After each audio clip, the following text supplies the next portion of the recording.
Hello, everyone. Welcome to the Horror Room. I'm Travis Bruce, and today we're doing another indie horror spotlight. Today I have with us, he's the co-director of a movie that's in production right now, and it's called NOELLIA. And I have with us Seth Adam. Seth, welcome to the Horror Room. Thank you for having me. It's just gonna be fun. Yes, man. Yes, it is, man. It is. Tell us a little bit about NOELLIA. NOELLIA. NOELLIA. Well, NOELLIA was a idea that was conceived by the co-director, the other one. His name is Mikey Manshot, and it's kind of a Christmas themed horror because he loves Christmas horror, and it's basically about this entity, a shape-shifting entity that derives her life force from using men, if you will. That's the best way I could put it. And she likens herself by what the man is attracted to. So, example, if he happens to like a certain actress, and she takes on the qualities of that individual that the man's attracted to, that way she can definitely get into his heart and use him as she will. And when she's done, she has no use for him, so she disposes of him. And that's kind of it in a nutshell. But you'll have to see what happens to Nola, because the story takes off when she is coming to terms philosophically with her mortality, and maybe a little sick of just doing this over and over again, and it's kind of looking up into the stars and seeing what's the better alternative. That's an interesting, unique concept for a Christmas themed movie, a horror movie as well. Because, I mean, but I love the fucking concept, because I'm gonna tell you why. I love movies where there's a woman killer and she uses sex pretty much to allure men as her victims. I mean, I'm surprised we don't see that more in horror. You would think, considering that, the crux of horror is really women to a certain degree. I mean, scream queens, and all things alike.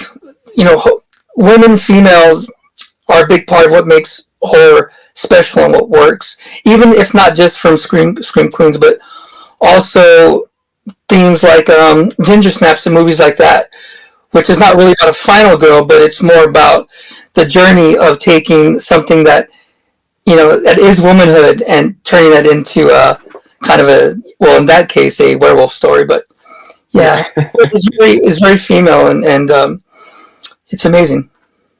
Yes. Because, I mean, sexuality is power. I mean, it really is in society. Absolutely. You do see that a lot in many things. I mean, in commercials, everything. I mean, sex sells. It's not just power. It's everything, and to a certain degree. Sometimes it gets disguised as other things, but there is power behind it, whether or not we want to admit it or we show it or not. There is a sense of power to it. Yeah. So I was reading something the other day, and I've heard of OnlyFans, and I know the concept of OnlyFans. I've never been on OnlyFans, so listen, even if I was, I wouldn't say I want to hear it. But listen, I've never been on OnlyFans.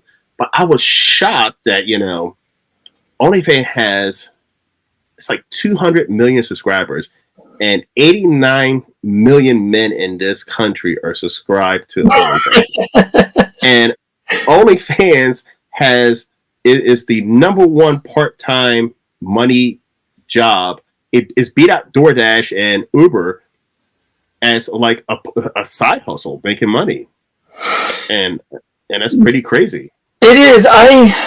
I've never even been on an OnlyFans. I don't even have the application or site. I don't know much about it, but what I can say from the articles I read and the posts I see from people that I follow, celebrities, or just people in sports that may go to that.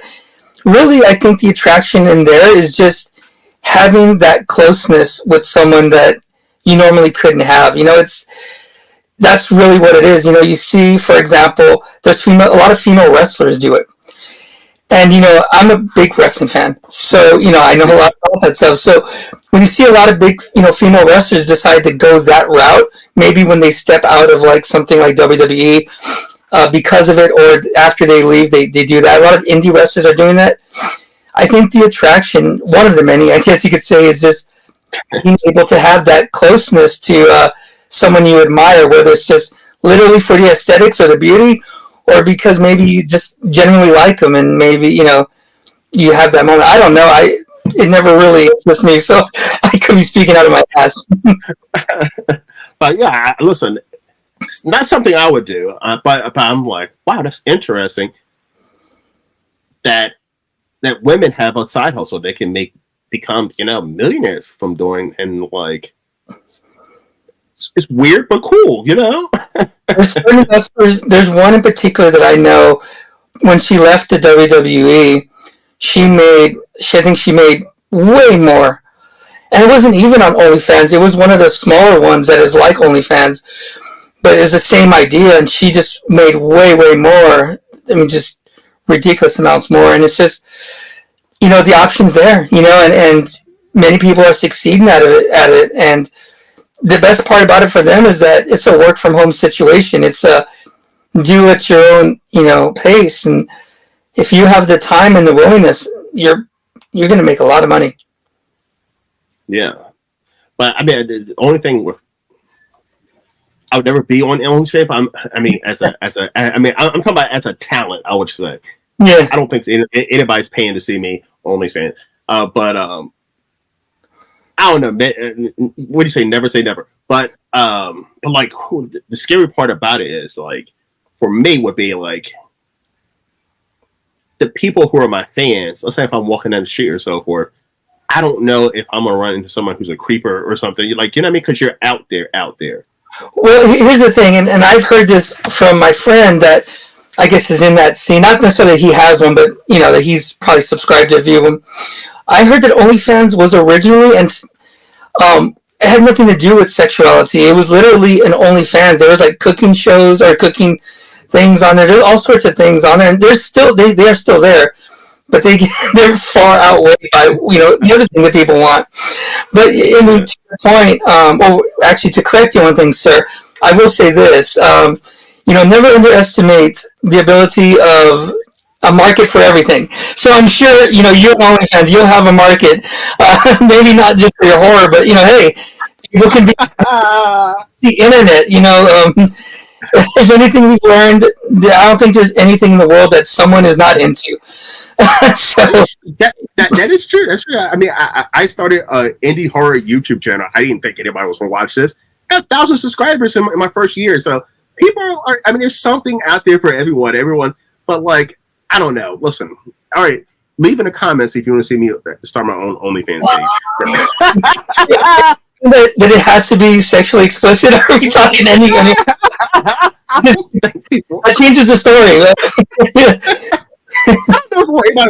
Seth, I don't think anybody wants to see me naked on OnlyFans. So, I mean, who knows? There might be some men who want to say that. Let me tell you, people are into those hybrids. So you put on like a Jason Voorhees mask or a Michael Myers mask, be naked. Maybe there's a market for that, I'm sure.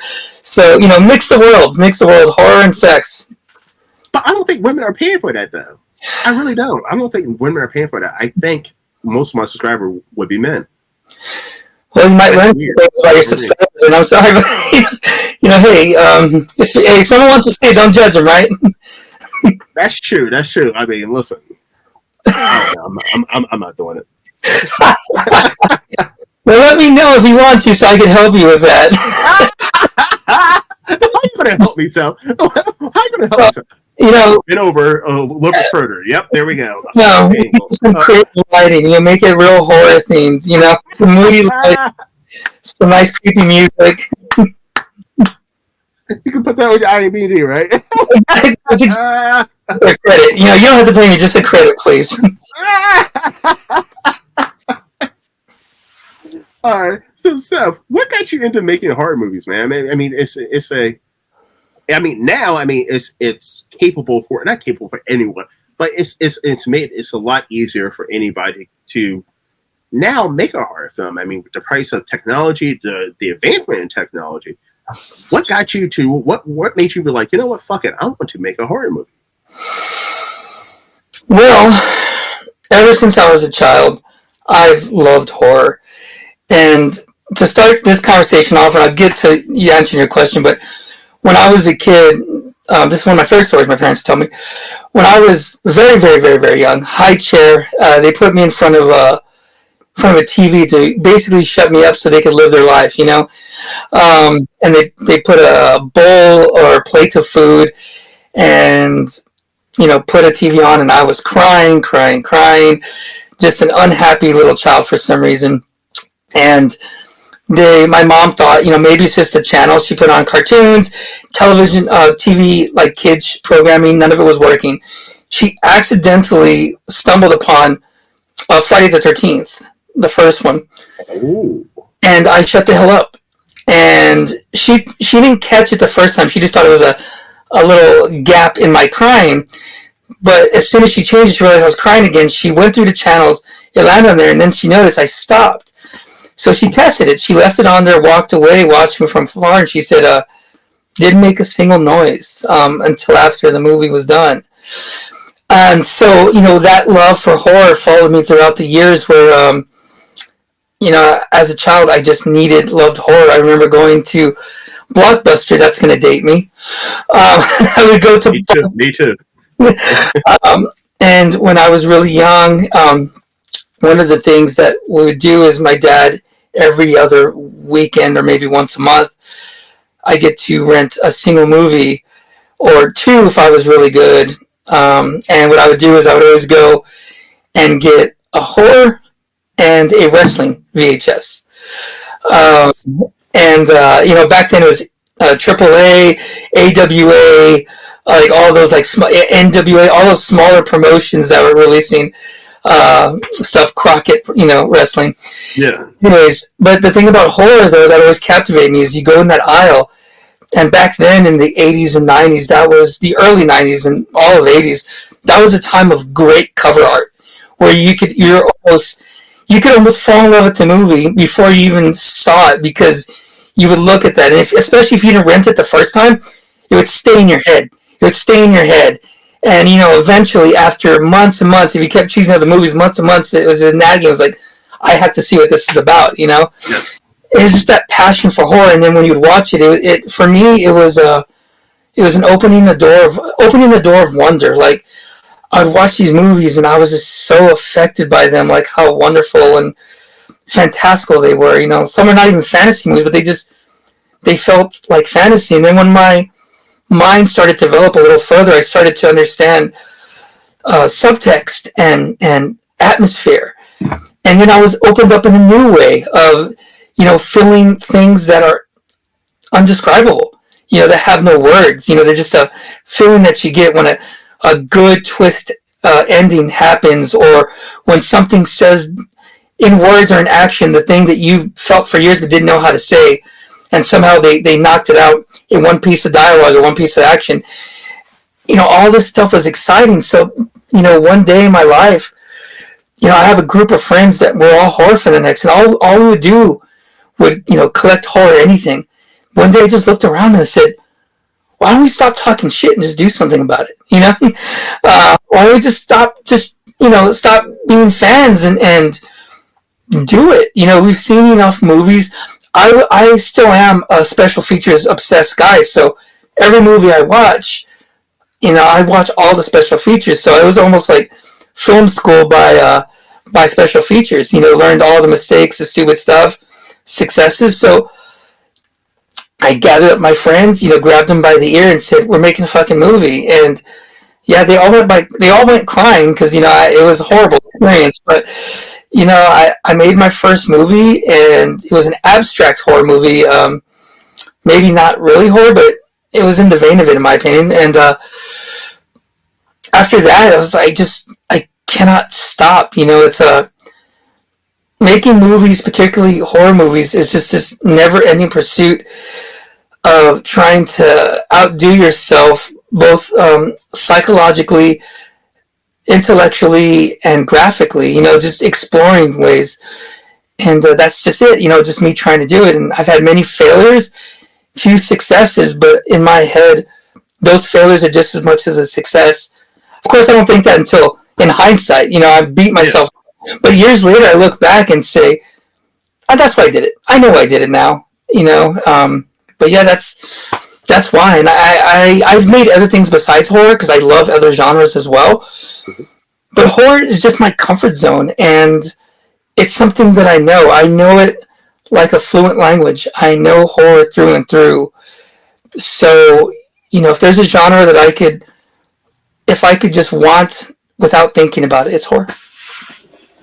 It's amazing. Now, you just put me down memory lane. You're talking about the horror. I mean, the horror movies in the video store. Yeah. I'm an '80s kid, and the horror and the wrestling.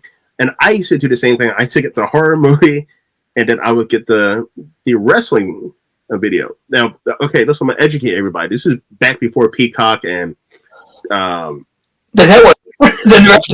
yeah, like Monday Night Raw and all that shit, right? Yeah. Back in the day, everyone, we got Saturday night. We got Saturday during the day fucking wrestling, which was top name wrestlers, huh? Saturday Night Main Event. Yes, we got that, but that was only like once every couple months. But we got that Saturday during the day wrestling, which was big name wrestlers fighting against jobbers, which were no name wrestlers. But you got the pay per view, right? And no one really had the pay per view, right? I mean, I think my parents may have bought one or two pay per views my whole entire growing up. But you would go to the video store and get the whatever WrestleMania, SummerSlam, whatever, you get it off the shelf. And by then, that pay per view would have been whatever you're watching is like 3 or 4 months old. So like you're always behind time. Yeah, absolutely. You were always behind time because there was no internet. Like I said, there was no Monday Night Raw or Nitro or any of that where you were constantly getting filled in what happened. You would have to go to the video store if you didn't get the pay per view and wait 2 or 3 months for SummerSlam to come out. Yeah, and you would always just be behind the circle. Yeah, it was back then. It was crazy because I would eat up old stuff because, like you're right, that was all we had. So by the time I was watching more recent stuff, I already was familiar with the legacy because that's all that was available on VHS was the legacy of these wrestlers. So and of course going to live shows, live events when they come to your city. If you're lucky enough to go to those, you get a little update on what everyone was doing. But yeah, back then it was WWF had 3 pay-per-views a year, and that's it. And I found that a little more special, honestly, because you had time to build up a story. You had time for investment, and I missed that. I missed that a lot. There was a few years ago, maybe 5 years ago, WWE was running 2 pay-per-views a month at one time. Glad that they went back to 1 pay-per-view a month, but even then, I just feel, having that break, gave you that time to want to see, a wrestler. More importantly, you weren't running through your whole roster like it is now. And jobbers now, or jobbers, enhancement talents, whatever you want to call them, they kind of don't exist now. They're just lower people on the card now. They're mid carders, unfortunately, or they're even top the head guys that have already had their belt run. So now they've become jobbers for a few months until the storyline picks up. And to me, that's one of the tragedies of all that is we're not having those special moments anymore. No wrestler can be that special anymore, no matter what. Yeah, because I mean, listen, we're turning into a wrestling talk now. But you look at that talent that like a year or two ago, Austin Theory, he was a next coming. I mean, he was a next coming young wrestler, and then the whole Vince McMahon pedophile, whatever molestation rape thing came out. Yeah, it was for him. yeah, and his whole career just tanked, and now he's just a jobber. And this is a guy who was champion, intercontinental champion, won Money in the Bank, that's next in line to be the next big whatever, and overnight jobber. Yeah, well, people have controversial opinions about McMahon. I've always been one that thought that he ruined wrestling, in my opinion. Now, I know the argument is that, yeah, look what he did. He's the reason why, wrestling is what it is. And I can't argue with that. But I think he had a great plan that worked in the 80s, but he never really changed too much. And if you saw the success of the Attitude Era, yes, McMahon was ahead of it, but that was people like Russo, and Pat Patterson, all these other people that were Jim Ross, all these other people that were really in the writing room with him. But once we saw that generation of what's considered wrestlers, the old school people that were around for territories, once they started to die out, and all we had was just McMahon completely running it by himself without an actual group of people that were around during the territory years, that's when we saw that he just gave two shits about wrestling. And it's two shits. I mean, he, even when someone like Paul Levesque, Triple H, made NXT and really made one of the greatest things that WWE has ever had by making NXT at that time period, McMahon hated it. He never openly said it, but you can tell he hated it. I mean, the guy destroyed it. He destroyed it because it was better than his own product, and he couldn't. He ruined wrestling for me. And to what you're saying, that's just McMahon. I mean, it even goes back to someone like Zack Ryder. Zack Ryder got the big pop. His mistake was getting a big pop during the Rock match, and Zack Ryder had nothing to do with it. The fans just want to see him, and what happens? Zack Ryder gets destroyed. And it's ridiculous. Too many wrestlers that I personally love to death have gone into joke status because this man doesn't like wrestling. He likes sports entertainment. Yet he hires wrestlers, and that's a longer story. You're right. This is becoming a wrestling podcast. I apologize. I could go for a long time. I could talk about wrestling all too. I'm saying, but the same thing happened to. The same thing happened to Daniel Bryan. I mean, the fans love him, but McMahon did not appreciate small wrestlers. If you were not big, roided, he did not see you could be in a star. And the fans loved Daniel Bryan, and he just did not want to give him a push for a while. Yeah, Daniel Bryan was a special thing because with him, I think, he was able to get over. Even McMahon let him have his little time, But, then again, we saw Sheamus beat him in, less than 30 seconds at a WrestleMania in the first match. So, he gives and takes, like the whole thing with Kofi Kingston. Let's not forget that. Oh, that was awful. That was shitty. Talk about someone that says, "Oh, you want Kofi Kingston to win? Here you go," and takes it away from you just to show you that you're worth this. The way that he lost to Brock Lesnar on a fucking SmackDown. I mean, less than a jobber. He was less than a jobber. It kind of broke my heart because it was like, this was the most organic fucking, build that we had in years. Kofi didn't try to do anything. He was just thrown in a fucking match as, hey, just replace this guy. He got over. He wasn't trying to do more than what he normally does. That's the beauty of wrestling. And when that's taken away from you, you get, the dreaded, 6 years of Roman Reigns thrown. Oh, brutal. I mean, there was a period when it got so disgusting that, I would get physically ill because I'm just like, okay, already, we get it. You like him. He sucks though. And I know a lot of people defend him, but I was seeing this big jacked guy not able to very easily pick up like Sin Cara. Yet you have someone like Cesaro, or he's jacked, but he's not as big, but he's way stronger, and he doesn't have the, he has an accent. Cesaro to me should have been where Roman Reigns was. Extremely strong. Rusev, yes. Rusev. I mean, he was great. The fans loved him, but McMahon didn't like that because it wasn't his idea. Yeah, Rusev Day pissed him off. Let's be honest. Rusev Day was bad, and he just wasn't John Cena. At that time for Rusev, It was a John Cena situation. John Cena, that was a perfect time for Hulk Hogan, the Hulk Hogan / Trader Sergeant Slaughter era. That's kind of what we're doing with Cena and Rusev kind of thing.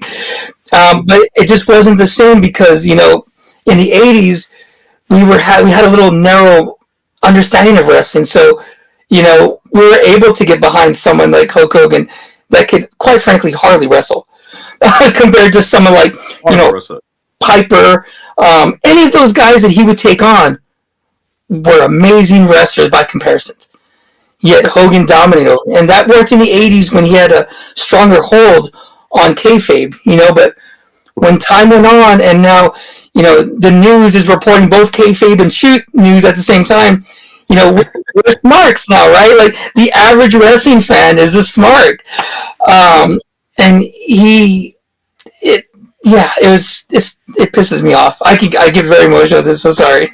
I'm gonna say, try watching a Hulk Hogan or even an Ultimate Warrior match right now in 2024, and it's unwatchable. It's absolutely unwatchable.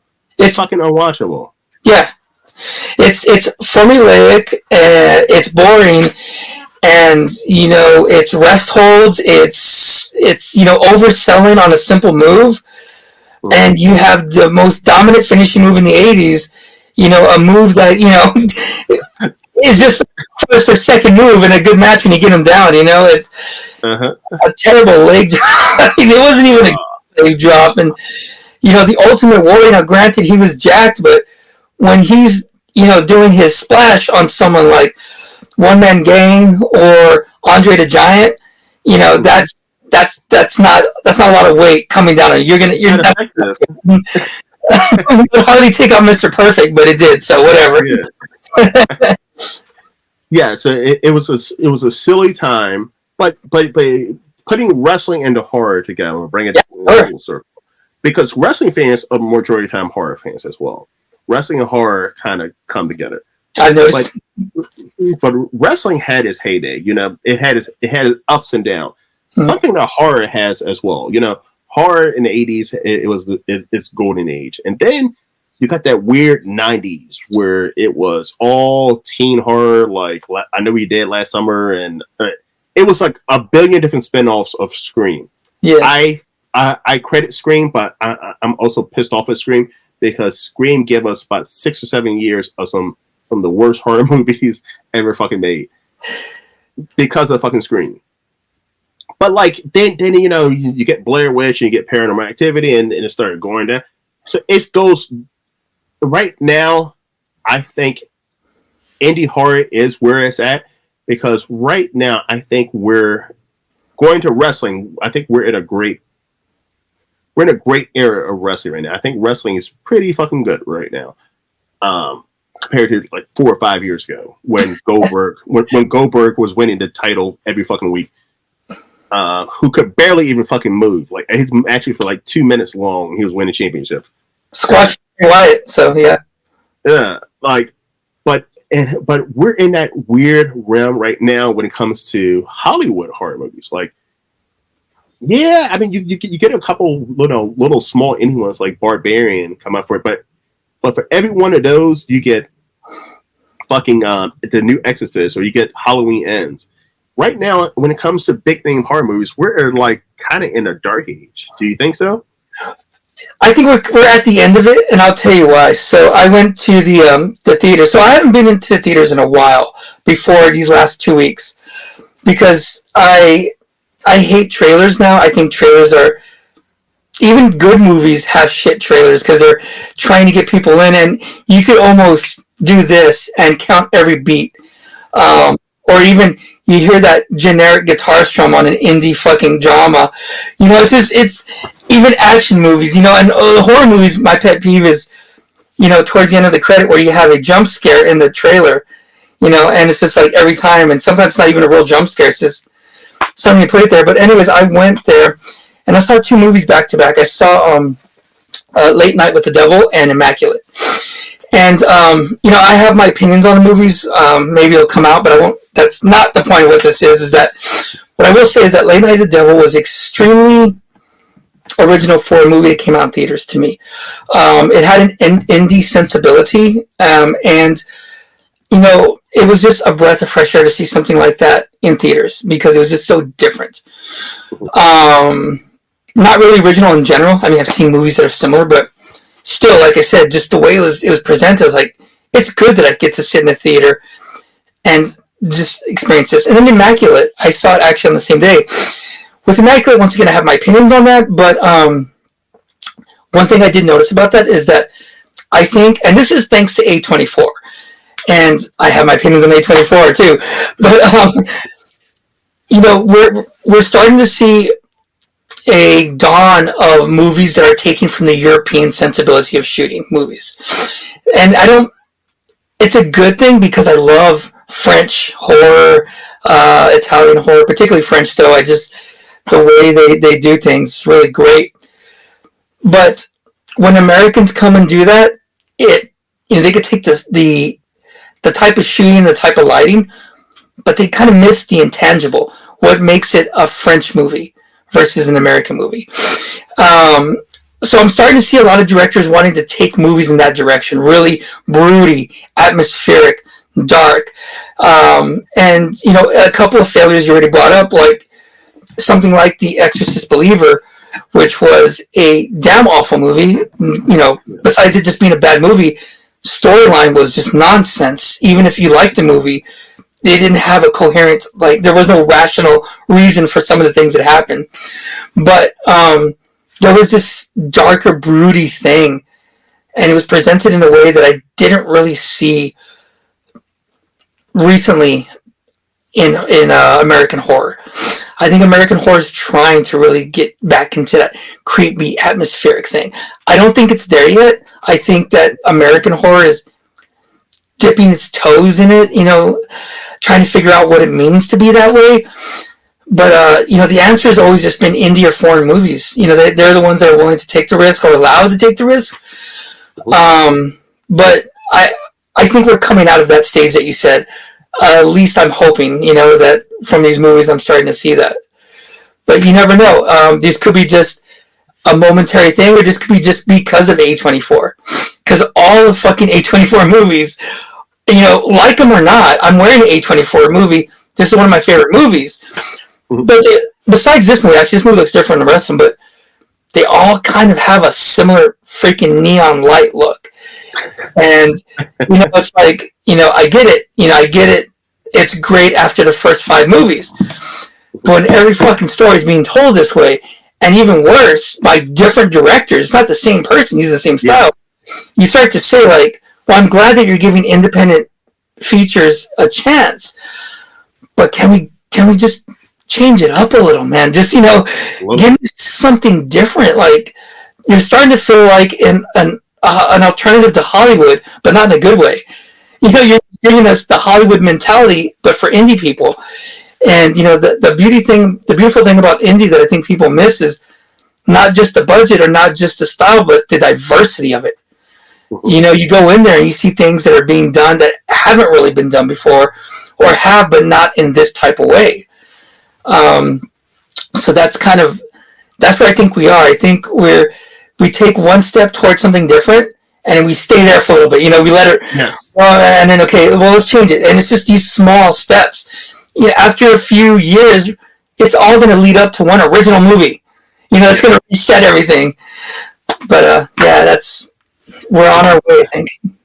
I hope so because I mean, listen, there are some Blumhouse movies that I really enjoy, like Black Phone. Black Phone is the only one I can think off my head, but even like Freaky with Vince Vaughn. Vince Vaughn. Yeah, I thought that was fun. But 80% of Blumhouse movies are fucking garbage. I mean, Blumhouse puts out some bad. But I was listening to somebody say this about Blumhouse. Blumhouse does a lot of low budget horror movies, right? But people see Blumhouse, and horror fans, listen, myself, we're dumb enough, we go. And listen, we might bash the movie afterwards, but at the end of the day, they don't care, because even if they make a small return back, which you're going to make, it's just they didn't put that much money out. So they keep putting out these small budget movies, and they know that horror fans are going to see Blumhouse, go to it, and even if it gets a small return, they're happy with it. That's exactly how Lionsgate was. There was this period where Lionsgate was the mainstream trash receptacle of horror. I mean, they were at one time, they just felt like they were just releasing literally anything. I mean, there's times when I would see the logo, and I was like, okay, so we're going to see something, and I saw this thing that looked like I could have shot in my backyard. And I was like, this is just getting bad. So yeah, but they're the modern day Lionsgate, I guess. Yeah, because Blumhouse used to be the shit. Like, I mean, I'm trying to think. Paranormal Activity. I think the first couple of Paranormal Activities were released through Blumhouse, and I remember Black Phone. I think that's what Black Phone. That was good. I mean, even like the 2018 Halloween, that was a Blumhouse film that was good, and Freaky was good. But like, I'm seeing a couple of them, but then I can name off. It's harder for me to name good or great Blumhouse movies than it is for the long list of crappy ones. What's interesting is I can't even think of any Blumhouse movies, and it's not because I haven't seen them. I don't care about the name with Blumhouse. Like I just watch movies like, oh, it's Blumhouse. Usually, seriously, if I put on a movie, it's like, oh, it's Blumhouse, and that's it. I didn't notice the Blumhouse going in, and I forget 10 minutes later. It's but yeah, like I'm glad you brought up 2018 Halloween because I love that movie. I loved 2018 Halloween. I thought it was amazing. And then the other two movies happened, and well, they happened. Uh, they, I, Yeah. I am very upset at those two movies, honestly. But 2018, I forgot that was a Blumhouse movie, so good on them. Yeah. I'm gonna say right now, I'm probably gonna get some shit for this, but when it comes to indie horror, the Blumhouse version of indie horror, like I guess what they call a production company, it's called Uncorked. If you see a good horror movie, you're like, this looks amazing. It sounds amazing, isn't it? And then when you put it on and it says Uncorked, Uncorked Productions. Uncorked is like the Blumhouse of indie horror. And someone's going to give me shit for it because their movie was through Uncorked or something like that. But like, have you watched an Uncorked movie before? A movie through Uncorked? I'm sure I have, but honestly, when you said that name, it didn't ring any bells. But I watch enough where I know that I have seen it Uncorked. I'm sure of it. I'm not going to look it up. And I'm going to form my own opinion. I probably have my opinion. I don't know it yet about them. It's like a Blumhouse. It's like the Blumhouse for indie horror. I feel like they just like, okay, we have this name Uncorked, and people are going to relate to this. It's almost like there's another one that I'm not going to say, but it starts with Bay. But listen, but like they are like the big indie horror company too, and I think when people see, fuck it, I think when people see Bayview, right? Bayview is a big one. People are like, oh, this is a Bayview movie, but like just because it's a Bayview movie does not mean it's good. Now Bayview has there are some great indie horror movies, but it falls into that Blumhouse window where they accept so many projects and they push so many projects out that when you do that, there's going to be that separation between good and really bad. Yeah, I have to say that a lot of these companies, I think, there's few companies that I think that I'm like, oh, that's the company I'm watching this, and I don't know what kind of reaction I'll get to this, but one of them has always been trauma for me. I'm a big trauma guy.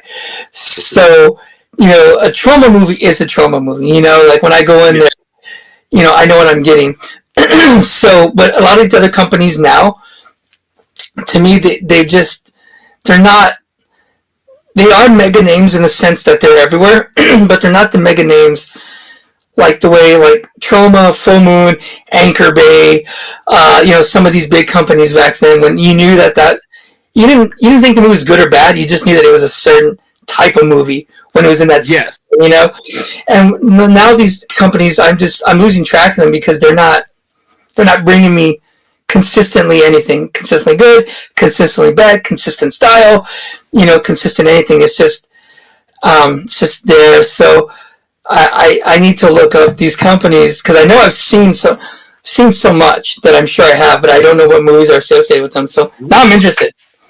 Yeah, so anytime someone said, "Oh yeah, my movie is distributed through Bayview," I'm like, Okay. Oh my shit. Absolutely. Okay. Yeah, I have heard of it. I'm like, oh shit! It's almost like you say my movie is distributed through Blumhouse. I'm like, oh, okay. There's an 80% chance that this is going to be god awful. There's a 20% chance, Yeah, but there's a 20% chance this is going to be one of the greatest horror movies I've seen in a long time. You know what I yeah, mean? And that's how Blumhouse and Bayview and Uncorked are. It's that 80-20, but it's because they put out so many fucking movies that they push out some gems, but they also push out a lot of stinkers too. well, I guess that's the magic, right? Is that what makes them so great is that you have to wade through all the crap to find that one thing, and when you find it, it's probably not as good as you think it is because you struggled to get there so bad with all the other shit movies, you know? No, but the gems are really good. Like the gems are when you find one of the gems that one of the 10, let's say, gems that they have out there, like Blumhouse, one of the few gems, it is like revolutionary in your top 100 Absolutely. horror. You know what I mean? But because of those gems, now you done got in your mind, Blumhouse, I got to go see this. It's almost like A24 now. Yeah. Oh, this is A24 horror movie. I got to fucking see this. This is going to be the next Witch. This is going to be in the next Midsummer, or this is going to be the next Hereditary, or Talk to Me, or something. And then you get a movie like Men. You know what I mean? Like you're like, huh? You know, like this is an A24 movie. Oh shit! What's funny is that when you watch it, you understand technically why it's A24 because it has that look. You know, Yeah. when you watch it, like this is if it isn't A24, this was a movie that A24 literally passed up. Like you know, there's A24 in his blood, but then when you saw it, you're just like, yeah, this is A24. Yeah. But yeah, well, then again, like A24, I just found out for some reason that they're responsible for Euphoria, which I did not know. The TV But show? yeah, Oh, really? what's funny about that is not knowing that. I look back at all the poster art and how it's shot, and I'm like, shit, you are right. It is A24. 100% It's A24. A24 movie, whether on a show, excuse me, whether or not it is or not. Let's just say hypothetically it was an A24. Euphoria has A24 look. So It does. Yeah. It does. It does. All right, so this one's fun, man. Listen, we talked about wrestling, OnlyFans. So we talked about OnlyFans, which is Batch, Bayview, Uncorked, and Blumhouse. Yeah, and we decided that we're going to move forward with your OnlyFans as well. So that was a big one. Exactly. I need some comments in there or some likes if you think that I should have a horror realm themed OnlyFans. And I think Bayview said they'd pick it up too as well if OnlyFans is. So Uncorked. Oh, yeah, Uncorked. So, where can everyone find you, my friend? Well, my production company is Sublimation Cinema, and that is cinema spelled with an S, not a C. SINEMA. You can find us on Facebook, Instagram, YouTube, all by Sublimation Cinema. You can find me personally as Seth Adams. That is Adams with a apostrophe S, so you don't actually pronounce the S. So it's technically Adam, but you'll find me under there on Facebook and Instagram as well. Yeah, please check out our YouTube channel because we have some shorts there to check out.